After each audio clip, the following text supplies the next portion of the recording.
భీమా movie review ఏమని చెప్తామండి. ఇది ఒక కన్నడ డైరెక్టర్ తీసిన ఆచార్య సినిమా. క్వైట్ ఆనెస్టీ నాకైతే ముందు కూడా చెప్పా, అంత హోప్ లేదు. కొంచెం ఏదో మిస్టరీ ఉంటుంది, సంథింగ్ స్పెషల్ ఉంటుంది, విరూపాక్షలా ఉంటుంది అని చెప్పి వెళ్ళా.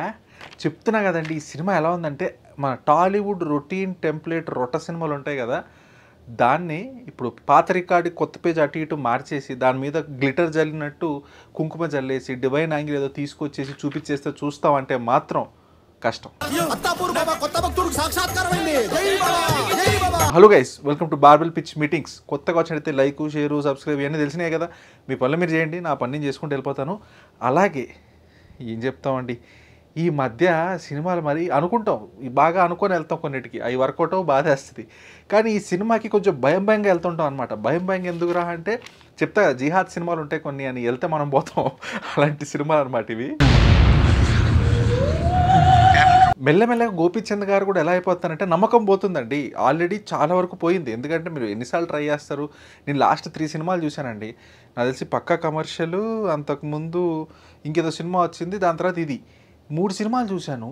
అన్నీ ఎట్లా అంటే అసలు ఈ సినిమా వచ్చిందంటే అబ్బా తెలిసిందేరా రాడ్డు అన్నట్టు అలా అయిపోతుంది. ఎందుకంటే ఇలా నాగశౌర్య గారు ఉన్నారు, కిరణ్ అబ్బవరం గారు ఉన్నారు, ఈ పేర్లు ఏంటంటే నాకు రీసౌండింగ్ వస్తుంది.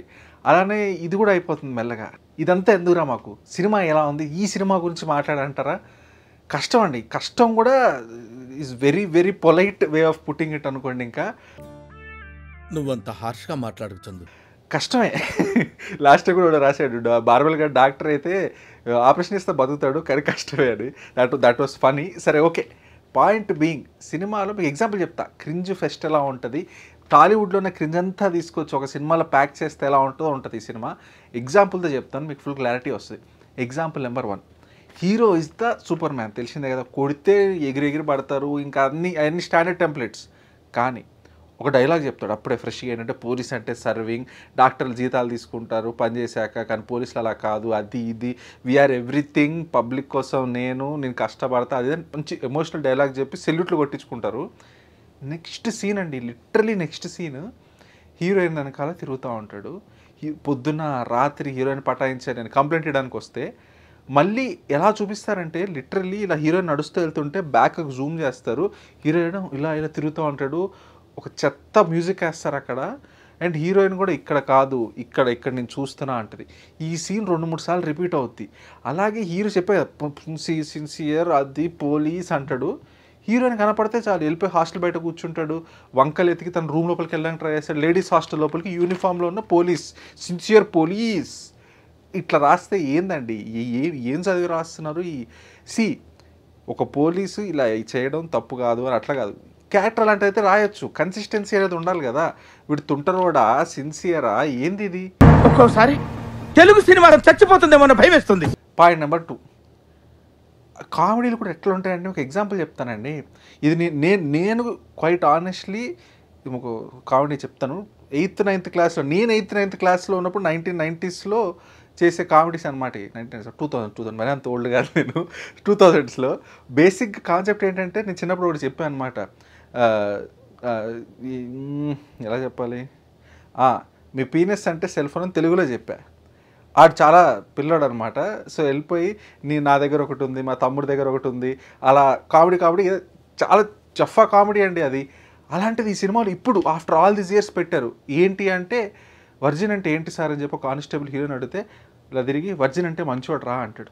అప్పుడు ఆ కమెడియన్ గాడు, సార్ మీరు వర్జినే నేను వర్జినే కానీ హీరోయిన్ వర్జిన్ కాదు సార్ అంట. అదో కామెడీయా? ఈ వద్దులేండి, ఇంకా ఎంత తక్కువ మాట కూడా అంత బెటరు. ఇంకా హీరోయిన్ క్యారెక్టరైజేషన్ అంటారా, మీరు ఖతర్నాక్ సినిమాలు ఏమైనా చూసారా? అప్పటికే అది చాలా చెత్త ఇది, అండ్ అప్పుడెప్పుడో వచ్చింది. ఇప్పుడు మళ్ళీ తీసుకొచ్చి అదే క్యారెక్టరైజేషన్, అదే డ్రెస్సింగ్, అదే ఇది పెడితే ఎలా ఉంటుందండి? కొంచెం అప్డేట్ అవ్వాలి కదా. ఎందుకులేండి, ఇంకా ఈ సినిమా మొత్తం ఇలానే ఉన్నాక ఇది ఒక్క దాంట్లోనే అప్డేట్ అవ్వాలి అని చెప్పినా ఏం లాభం? ఇంకా సెకండ్ హాఫ్లో అసలు ఏంట్రా ఇన్ని క్యారెక్టర్స్ ఇన్ని చెప్తారేంట్రా, ఒక స్టోరీ చెప్పండిరా, 5-6 కాదు అన్నట్టు అనిపిస్తుంది. మళ్ళీ సెకండ్ హాఫ్లో మీరు అదృశ్య సినిమాలో కామెడీ ఉంటుంది కదా, బ్రాహ్మిన్ కల్చర్ టైప్లో కొంచెం కామెడీ చేస్తుంటారు కదా, గురుగారు అలా, లేదా అగ్రహారం మొత్తం వచ్చింది, సేమ్ అండి. కొంచెం అటు ఇటు తిప్పేసి ఇక్కడ నరేష్ గారిని బ్రహ్మానందం గారి టైపు, ఇంకా గోపీచంద్ గారిని జూనియర్ ఎన్టీఆర్ గారి టైప్ పెట్టి ఏదో ట్రై చేశారు. కానీ క్రింజ్ మామూలుగా ఉండదు, చచ్చిపోతారు క్రింజ్తో, అలా ఉంటాయి సీన్స్. చిచ్చి ఏదేదో ఉంది, గుడి ఉంది, దేవుడు ఉందని వెళ్తాం, కానీ ఉంది ఒకటే, మన సావు ఉంది అక్కడ, అంతే. సింపుల్గా చెప్పాలంటే విలన్ గాడు ఉంటాడు, మీరు ఎవరైతే చాలా మంచోడు అనుకుంటారో వాడే విలన్ అని తెలుస్తుంది. వాడు చేయక దరిద్ర పనులని గుడి వెనకాలే చేస్తూ ఉంటాడు కన్వీనియంట్లు. అది క్లైమాక్స్ సెటప్ అనమాట. దేవుడు వెనకాలే ఉన్నాడు, దేవుడు వచ్చాడు, నీ అంతం చూస్తాడు, ఇట్లా చెప్పడం కోసం చేసే గబ్బు పనులు గుడి వెనకాల ఇవ్వడం చేస్తాడా? ఊరంతా ఉంది, నువ్వు ల్యాబ్ పెట్టుకొని చేసుకో, ఊరవతలు చేసుకోనో, గుడెనకే చేయాలి. ఇట్స్ ఎ సింబాలిక్ అనమాట. స్క్రీన్ ప్లే కూడా ఎట్లా ఉంటుందంటే ఎక్కడో కట్ చేస్తాడు, 1 month బ్యాక్ అంటాడు, మళ్ళీ 2 months బ్యాక్ అంటాడు, ఫ్యూ ఇయర్స్ బ్యాక్ అంటాడు. ఇది ఎలా ఉంటుందంటే just to make it interesting, అటు డైరెక్ట్గా చెప్తే మరీ రొట్ట అని తెలిసిపోద్ది అని చెప్పేసి ఆ రొట్టెని అటు ఇటు వేసి పిజ్జా వేసి పెట్టినట్టు ఉంటుంది మనకి. ఆ పిజ్జా కూడా బాగోదండి, మీరు ఏదో పిజ్జా అనేసరికి ఓ బాగా అనుకుంటారు. లేదు, జస్ట్ ఒక ఎనాలజీ టైప్లో చెప్పాను అంతే. ఇంకా ఏం చెప్తామండి, I'm running out of ideas and words to describe this film. Fluff ఉంటుంది చాలా, ఏ క్యారెక్టర్లు ఉంటాయి, ఎందుకుంటే సరే ఈ సినిమాలో ఏదైనా బాగుంది అంటే ఫస్ట్ 10 minutesలో కొంచెం ఆశ వచ్చింది సినిమా మీద. వెన్నెల కిషోర్ గారు కొంచెం క్రియేటివ్గా చేశారు, కొంచెం కామెడీ ఉంది, ఏంటి సినిమా ఏదో వెరైటీగా ఉంది అన్నట్టు అంటుంది అంతే. ఆ 10 minutesే, దాని తర్వాత నుంచి మొదలే ఇంకొకటి చెప్పి ఇంకా ఎండ్ చేసేస్తానండి. ఓ సీన్ ఉంటుంది, ఆ సీన్ చెప్పాక మీరు నాకు సలాం కొట్టి మీరే ఇంకా రిలాక్స్ అయిపోతారు అనమాట. బేసిక్గా స్పాయిలర్ లేకుండా చెప్తాను. ఆబ్వియస్లీ పోలీస్ స్టేషన్ ఉంటుంది, 2 brothers ఉంటారు. ఒకటి చేసిన తప్పుకి ఇంకో బ్రదర్ బుక్ అవుతాడు. ఆ బ్రదరు పోలీస్ స్టేషన్లో ఉంటాడు కదా, ఆ పోలీస్ స్టేషన్లో పోలీసు కొడతాడు. కొట్టాక డాడీ ఇంకో బ్రదర్ వస్తారు. వచ్చేసి డాడీ అన్న వచ్చి ఏంటి తమ్ముడు ఏమైంది అది ఇది అంటే, పోలీసులేమో అయ్యో సారీ అండి తెలియక కొట్టాం అది ఇది అంటే, అన్నగాడు స్టేషన్లో ఉన్న గన్ను తీసుకొని కొట్టిన కానిస్టేబుల్ చంపడానికి ట్రై చేస్తాడు, షూట్ చేస్తాడు కూడా గన్నుని. అయితే ఇప్పుడు ఆ డాడీ తమ్ముడు అన్న ఇంత వైలెంట్గా ఉన్నావు ఏంది నువ్వు అని చెప్పి, ఈడు డాడీ ఎవరే నువ్వేంట ఎలా ఉన్నావు అని చెప్పి, నేను డిసోన్ చేస్తున్నా, ఇక్కడే పిండం పెట్టేస్తా అంటాడు. సరే కోపం లేదా అన్నారు అనుకుందాం, అది సీరియస్ మ్యాటరు, వాళ్ళు వదిలేసి వెళ్ళిపోతుంటారు. అప్పుడు ఎస్ఐ వచ్చి సార్ మీకు ప్రాబ్లం లేకపోతే ఈ పిల్లోడ్లో ఫైర్ ఉంది, వీడిని నేను దత్తత తీసుకొని పోలీస్ చేస్తాను, దేశానికి ఉపయోగపడతాడంట. వాళ్ళు ఓకే తీసుకోపో మాకు అవసరం లేదంటారు. ఎవ్వడు ఏడోడు ఉండదు, 10-year-old కిడ్స్ వీళ్ళు, మళ్ళీ ఏం కాలేజ్ పిల్లలు కాదు. ఆ 10-year-old కిడ్ కూడా ఓకే తమ్ముడు బాయ్ నేను ఈయనే కొత్త డాడీతో ఉంటా అని చెప్పి ఉండిపోతాడు.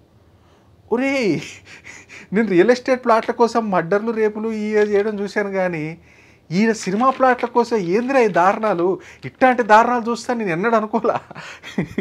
ఇలాంటివి చూస్తున్నప్పుడే అండి ఏందిరా నా బతుకు అనిపిస్తుంటుంది. సరే ఇంకా డివైన్ యాంగిల్ అది ఇది ఉంటుందని చెప్పే కదా, ఆ డివైన్ యాంగిల్ నేను చెప్పను బ్రదర్, నేను చెప్పను. మీకు అంత తెలుసుకోవాలనుకుంటే మీరు డేరింగ్ చేసి సినిమాకి వెళ్ళి ఆ డివైన్ యాంగిల్ ఏంటో తెలుసుకోండి. నేను ఇక్కడితో రెస్ట్ తీసుకుంటాను. చూసాను బాలపిచ్మెటిక్స్, కలుద్దాం మళ్ళీ వచ్చారు. Thank you.